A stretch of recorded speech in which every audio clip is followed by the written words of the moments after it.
ने कहा चिंता ना करो धुंधकारी, प्रातः काल होने तो मैं कोई ना कोई उपाय अवश्य करूंगा।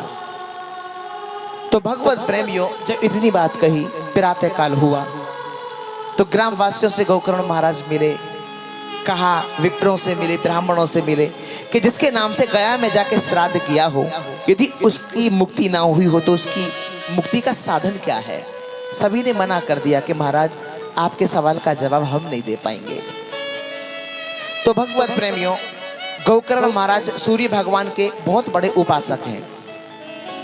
उन्होंने हाथ जोड़े सूर्य भगवान के और कहा, हे भुवन भास्कर सूर्य भगवान, कृपा करके ये बताइए कि जिसके नाम से गया में जाके एक नहीं अगर 100 श्राद्ध भी किए गए हों, अगर उसकी मुक्ति ना हुई हो तो उसकी मुक्ति का उपाय क्या है। ये बात किसने कही, किसने पूछी? गोकर्ण महाराज ने। किससे? सूर्य भगवान से। तो सूर्य भगवान यहां क्या कह रहे हैं सुनिए। सूर्य भगवान ने कहा कि जिसके नाम से गया में 100 श्राद्ध भी किए गए हों, अगर उसकी मुक्ति ना हुई हो तो उसकी मुक्ति का साधन है क्या? श्रीमद् भागवतान मुक्ति ही सप्ताहम वाचनम कुरु। मतलब श्रीमद् भागवत कथा का वाचन करो। सही है। ये बात किसने कही? सूर्य भगवान ने। बताइए और क्या प्रमाण चाहिए भागवत कथा का? ये बात किसी साधारण पुरुष ने नहीं कही, साक्षात प्रत्यक्ष देव सूर्य भगवान ने कही, जो पूरे जगत को रोशन करते हैं। तो भगवत प्रेम में इतनी बात जैसे ही कही, बातें ना करें, तो जैसे ही कही उसके पश्चात गोकर्ण महाराज ने स्वयं बहुत बड़ा आयोजन भागवत जी का किया। स्वयं व्यास मंच पर आसीन हुए। तो सज्जन पास में एक बांस का बगीचा था, उसमें सप्त ग्रंथि के बांस में धुंधकारी विराजमान हो गया। अब जैसे ही गोकर्ण महाराज ने श्रीमद् भागवत कथा का आरंभ किया तो देखिए प्रथम दिवस की कथा के प्रभाव से बांस की प्रथम ग्रंथि चटक गई। बांस में बैठ गए धुंधकारी, क्योंकि प्रेत का शरीर तो होता नहीं, स्थूल। तो भगवत प्रेमियों दूसरे दिन की कथा के प्रभाव से बांस की द्वितीय ग्रंथि चटक गई। तृतीय दिवस की कथा के प्रभाव से बांस की तृतीय ग्रंथि चटक गई। एक एक ग्रंथि प्रत्येक दिन चटकती चली गई।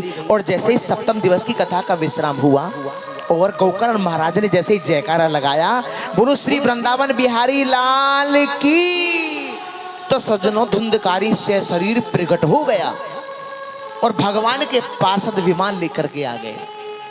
और धुंधकारी ने कहा, लाख लाख शुक्र है भैया आपका, आपने बहुत बड़ी कृपा की है।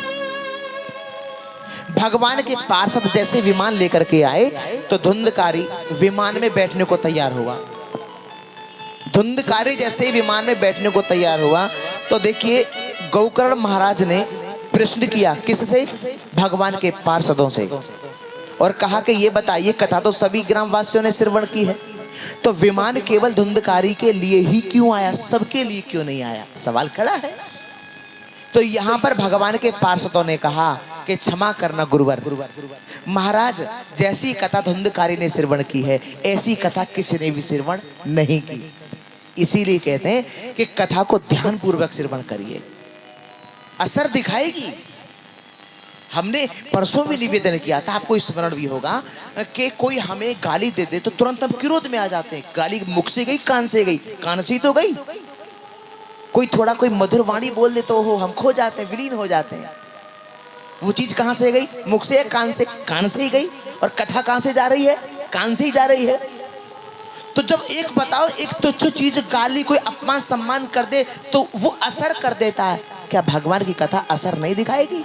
अवश्य दिखाएगी। कब? जब विश्वास होगा, कब? जब समर्पण भाव होगा। क्योंकि त्याग और समर्पण दो चीजें हैं। भगवान को त्याग नहीं समर्पण प्रिय है। क्यों? क्योंकि त्याग करना पड़ता है और समर्पण अपने आप हो जाता है। कैसे? जैसे मीरा ने कहा है ना कि मेरे तो गिरधर गोपाल दूसरों ना कोई, और जाके सिर मोर मुकुट मेरो पति सोई। ऐसे वर को क्या वरें जो जन्मे और मर जाए। ऐसे वर को क्या वरें जो जन्मे और मर जाए। अरे वर वरियो गोपाल को जो चुड़ लो अमर हो जाए। जैसे भी भले बुरे हे ठाकुर जी, जैसे भी हैं हम आपके हैं। इसे कहते हैं समर्पण। दोनों हाथ ऊपर क्यों कराए जाते हैं? समर्पण होता है ना, दोनों हाथ ऊपर करके ही तो समर्पण किया जाता है। प्रभु हम अपने आप को आपके श्री चरण कमलों में समर्पित कर चुके हैं। पार करना या ना करना दोनों मर्जी आपकी, बस चुनाव आपके हाथ में ठाकुर। हम अपने आप को आपके श्री चरण कमलों में समर्पित कर चुके हैं। पार करिए या ना करिए दोनों मर्जी सिर्फ आपकी है। तो भगवत प्रेमियों, श्रोता 3 प्रकार के होते हैं, क्योंकि कहा ना जैसी कथा धुंधकारी ने श्रवण की ऐसी कथा किसी ने भी श्रवण नहीं की। ये किसने कहा? भगवान के पार्षदों ने। क्योंकि श्रोता 3 प्रकार के होते हैं। नंबर 1 श्रोता, नंबर 2 सरोता और नंबर 3 सोता। श्रोता किसे कहते हैं? जो मन एकाग्र करके भगवान की कथा का श्रवण करता है। ध्यान रखना, श्रवणम कीर्तनम विष्णु स्मरणम पाद सेवनम अर्चनम वंदनम दास्यम सख्यम आत्मनिवेदनम, इसे नवदा भक्ति कहते हैं। और इस नवदा भक्ति में सबसे पहली भक्ति क्या आई है? श्रवणम, भगवान की कथा का श्रवण करना। और श्रवण भी ऐसा करना जो कथा हृदय में उतर जाए। हाँ, पास कौन बैठा है कौन बैठी है कोई मतलब नहीं, लीन हो जाइए, खो जाइए। क्योंकि भगवत प्रेमियों जब खो जाते हैं ना, तब क्या होता है कि भक्त को अपनी देह का बोध नहीं रहता है। और जब हमें अपने शरीर का भी बोध ना रहे, यही स्थिति भगवान को अति प्रिय है। जी हाँ। इसके बाद सरोता। सरोता जानते हो ना, जो सुपारी काटता